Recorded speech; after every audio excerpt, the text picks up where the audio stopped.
I think I've caught up on all the week 1 videos that so many of you posted. Oh, I am enjoying this so. Week 2's topic, are you in or out of the closet? I've been in and I've been out. And I've been in and I've been out. I decide, according to the circumstances of my life, what I will choose to share with others. I was in throughout my 20s, 30s, and I think well into my 40s for a couple of reasons. The first being we were taught to be private about our practices, and they were no one else's business, and that only others that were part of our community would really understand anyway. And at an emotional and a spiritual level, we were encouraged to keep our private business, which that felt like, private. Practically, I grew up in the pagan community at a time at which, in the 70s, and really sadly well into the 80s, you stood at risk for being public about who you were. You would lose custody of your children. You would have a hard time renting an apartment. You would be discriminated against in many, many ways. You might choose to stand in the face of that and deal with what came back. Or you might choose, and it was more comfortable for me in those years, you might choose just to live your life privately. I came out of the closet, I guess, first on by being honest about the fact that I wasn't Christian. That I had a different sense of who God might be. And that's as far as I needed to go with anyone. And that at the time was drastic enough in the face of the communities that I was part of, which were Christian. Even the first goddess community I was part of were women of all different kinds of formal, traditional faiths that happened to revere whatever aspect of the feminine divine that faith connected them to. Even the admitting that as a child of my Christian parents I'd stepped away from their religion was a big deal when it came to that. It's not something I really ever discussed with my family throughout my 30s and 40s. It changed a bit in my 50s, not in specifics. My parents just don't need to know what I practice. They wouldn't get it, they wouldn't understand it. They have told me that I'm the person that they know that's the most deeply connected to God. They assume I'm connected to God as they know Him. And that's good, because I do think that God that they know and referring to is a loving God. And I am connected to the loving energy of creation. So that conversation really doesn't have to go too far beyond that. But all the years of my 20s and 30s, and like I said, well into my 40s, I never felt the need to wear a button that said, "Hello, I'm Annie, I'm a Wiccan." Never felt the need to do that. You know, I don't walk up to strangers on the street and say, "Oh, what's your relation to the divine?" I see what their relationship is to the divine in the way that they live, or the relationship into a sense of energetic connection to others in the way that they live. If I judge, I tend to judge based on that. It's difficult when you know there's someone knew your full story that have a problem with you. I got over that, I got past that a long time ago. I guess I'm a very private person, so I had no problems thinking, you don't need to know those things about me. Oh, I honor those who were the trailblazers, who worked for acceptance and worked for the laws to protect us rather than empower prejudice against us. And they're still doing so, obviously. I have just always been in a more cloistered private relationship with my gods. I worked a career, in honesty, for many, many years that I did not want to lose and would have if I had been seen as anything different in the world. And we all make choices. How we work, where we work, and why we do what we do. My goal was, I had a very high-powered career where I worked many long hours per week, and I retired in my late 50s. I had a goal that had to do with security and finances and comfort and being able to be independent of those working years as early in my life as possible. The people my age are generally working till they're 70 now. And I stopped. I'm 62 now, I stopped 3 years ago. My compatriots will still be working for many, many years to come. Oh, there's something to be said for working jobs that fill your passion. It's one of those things I do sometimes have a what if. I had chosen to have a different attitude about working, but it came up in difficult times financially. I had many difficult times of struggling to exist on my own. And I decided, kind of like Scarlett deciding she'd never be hungry again in Gone with the Wind, that I would be secure financially. And part of my securing that career was to keep my private business when it came to spirituality private. Now, as the 80s were going on, I became involved in a very open, more free form, just based on traditional rites circle. And we were more active in community and getting out and about. I also began living in a university community, a town where there was a major university.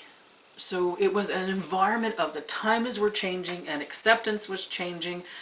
I lived in the neighborhood I was in at that time from when the first minority family moved on to the block, to where there really wasn't a majority of any ethnic group on our block anymore. Time changed.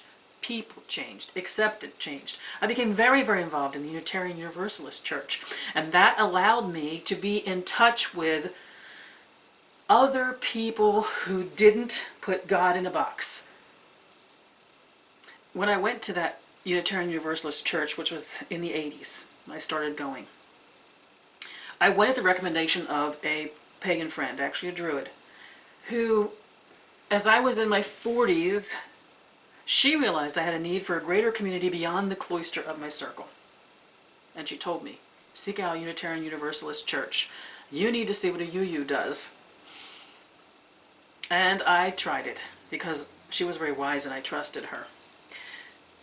And I cannot tell you the power, as I introduced myself the first time I went to a gathering there at that church. I went knowing I was going to be true to all the aspects of my life in that environment. That if I couldn't be, it wasn't an environment for me. I cannot tell you the power that I experienced the first time I told a group of people, none of whom were, that I was Wiccan and what that meant. In the time that we lived, that I lived, and then when my husband married me, and then we lived together in the house before we moved where we are now. Except in the workplace, I was out of the closet. The time permitted it. The things that had changed in the way that society looked at outsiders and people who were different from. The community permitted it, considering where I lived and the influence of the academic community. And I permitted it. I'd been in my job long enough that at that point, considering the skill that I brought to it and the responsibility that I had within it, that was not going to be at danger any long either.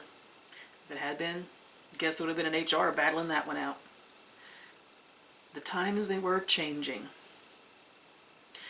For me, in or out of the closet was personal risks and personal successes of being out. What would I gain from it?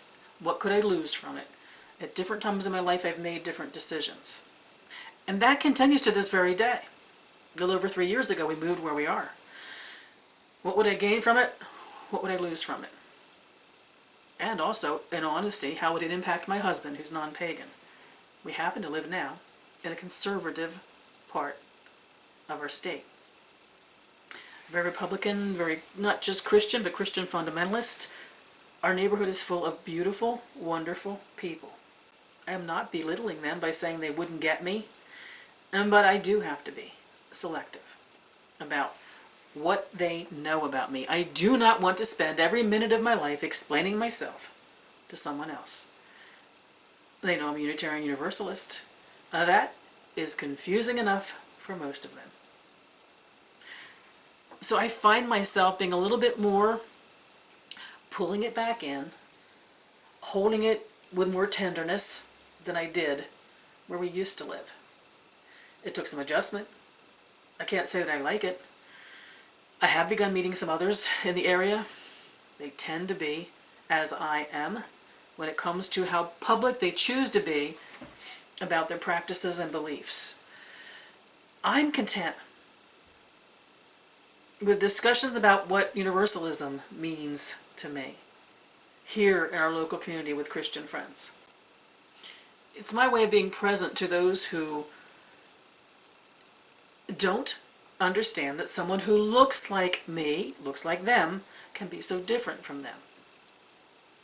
In my Unitarian Universalist church, within that fellowship, like my old Unitarian Universalist fellowship,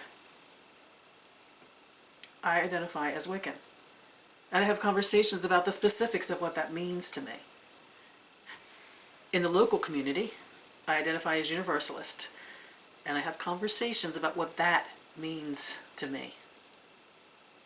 And it permits the opportunity for those who are curious about those who don't follow their path, mostly here Christian, to know what someone else's life path and spirituality might be. Oh, I deal with well-intentioned neighbors. We both do. Roger might be Christian, but he doesn't go to church. And we have some well-intentioned neighbors that have tried to save us and get us to various churches, and they've done it from a place of, I can tell, love. We have been able to have loving conversations with them, where we end up dealing with each other respectfully. I can't say there's been a bad experience since I've been here, but I can say I would choose, in the environment I live in the community I live in, and the intimate nearby, the neighbors I visit regularly day to day, I would choose still some circumspection when it comes to dealing with them. And I have the freedom with those I have met that I've begun celebrating Esbats and Sabbats with, and within my UU church, not feeling the need to be circumspect at all. In or out of the closet for me has always been dependent upon what I stood to gain or lose from it. And I gotta tell you, I have never been called to be in or out of the closet on behalf of community. It's always been a very personal decision for me, even though I honor those who have waved the flag for us so often. But it's always for me been about coming from a place of love. And I've found by doing that, I've actually probably increased the conversations and the contacts and the opportunity to grow in relationships with others who do believe something very different than I. Kind of gives you a sense of who else is working from a same place in some ways, a place of acceptance and respect and love, no matter what the label is to the religion they are practicing, in or out. I thought I'd be out for the rest of my life until we decided to move here to the beach. And I had to revisit the decisions I made to be in certain ways in other decades of my life. The difference is now choosing to be in certain environments doesn't feel, as it sometimes did when I was younger, I was denying my authentic self.